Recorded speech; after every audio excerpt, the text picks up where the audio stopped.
Hi folks, thanks for joining us again. It's so great to be fully vaccinated and to have Rachel back working again. Yay! Thank you to all the scientists who worked so hard spending the past year getting us so that we can work together again. It's truly an amazing feat. Yay! Okay, talking about projects on top of projects. In the latest Love of Quilting magazine, there was this quilt called Sapphire Song that Nancy Mahoney did. I was delighted to find this project in this book because I was looking for a small hand project to do to carry with me. Hopefully we're going to be doing some road trips soon, and it's nice to have a hand project when you're with a group of friends or watching television or on the road. So anyway, I built these blocks, all these blocks with no sewing until you quilt it, and on my French Fuse foundation, and then I'm slip stitching. I made myself a little box with my supplies, and those are the ones on the bottom that I've slip stitched. You can get a close look at some of these.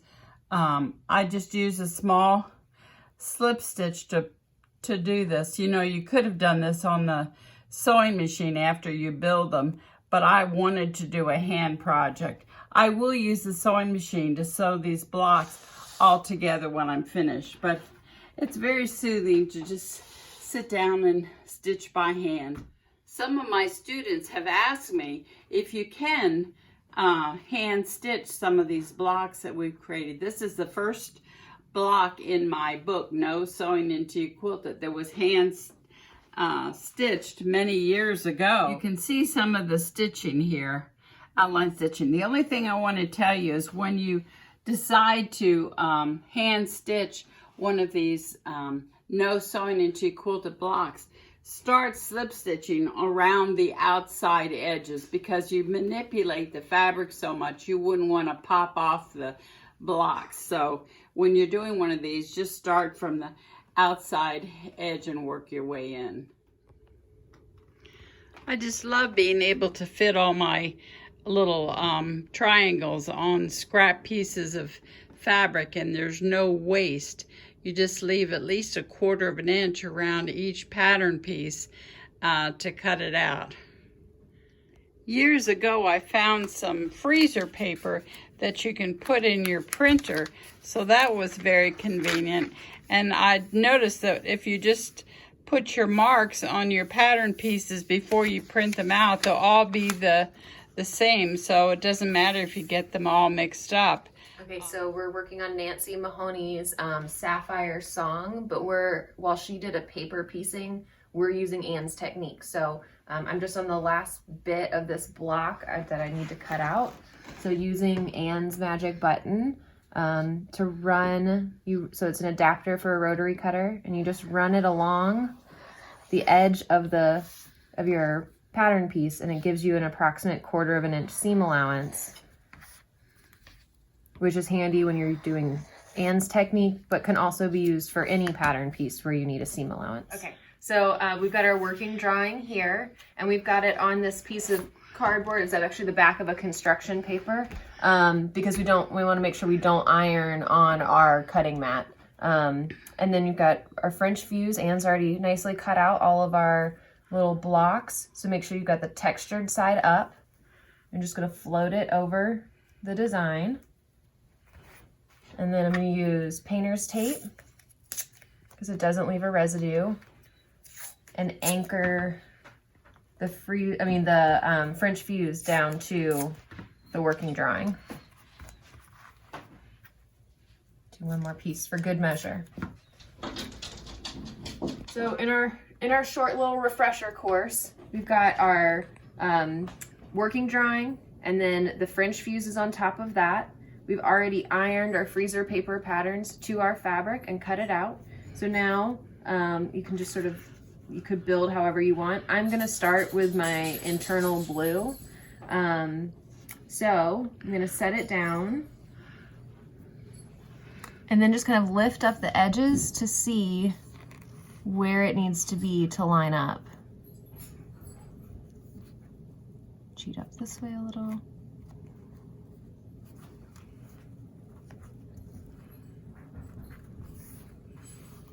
And you want it to be as close as possible, but don't stress about trying to make it exact because you've got enough room with your seam allowances that as long as it's close, it's all gonna work out. Then use your sealing iron.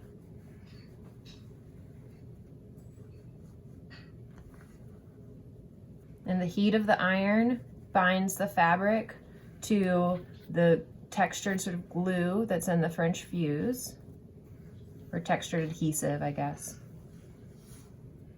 And there you go, first piece is down. And then you can choose whichever piece you want next. I'm gonna choose this number 4, white. It's only touching another piece here, so we only have to turn that one edge. Glue stick. You just glue the back side. And with the pattern facing you,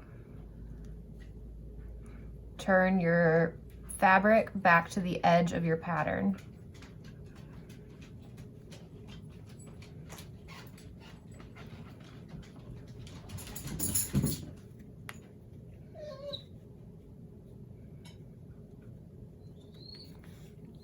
Voila.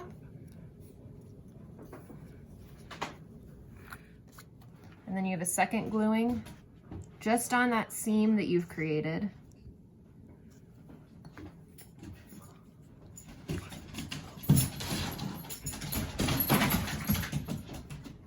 Again, you can check and make sure that you're lined up, pulling it up, checking your edges are right in that corner. Use the sealing iron. It'll do the same thing for the body of this piece. It'll hold it to the French fuse, and then the glue will hold our seam allowances together until it gets slip stitched.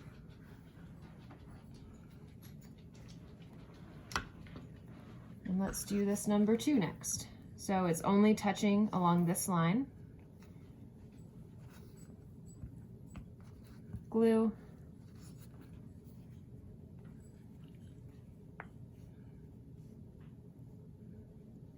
So over the years, we've shown lots of complicated patterns and lots of complicated piecing that you can do with Anne's technique.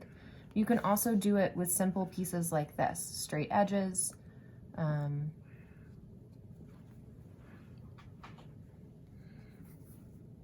There's that one, only touching here, so it's the only place we'll need to re-glue.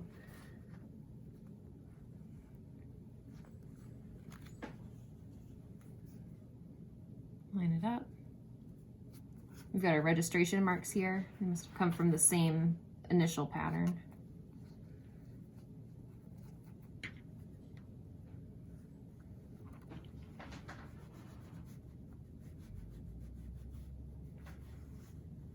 And seal it down. And let's do this one next. Again, only touching here, so we only have to turn that one edge.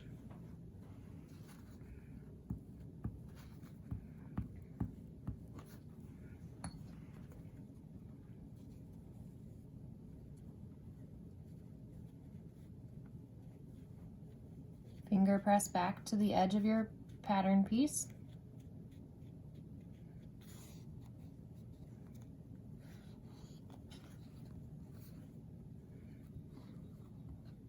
Second gluing.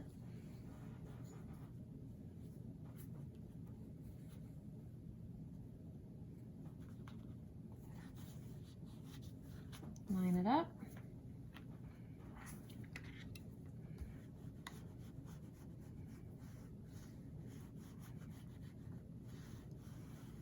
Seal it down. And last but not least, we just have this last blue piece. It's going to touch across these 2 pattern pieces, this one edge. Same process.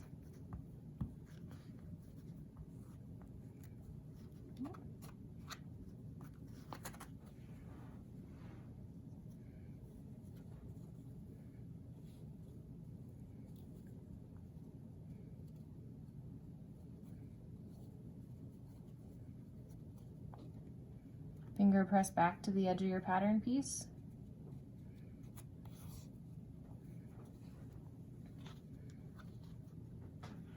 Second gluing.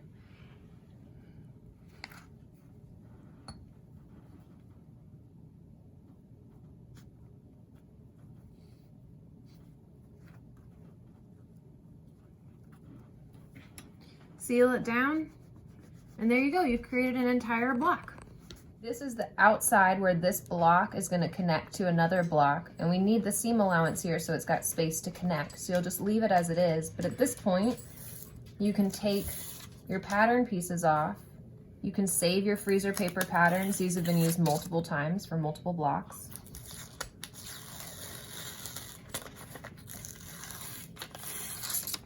And it doesn't leave a residue.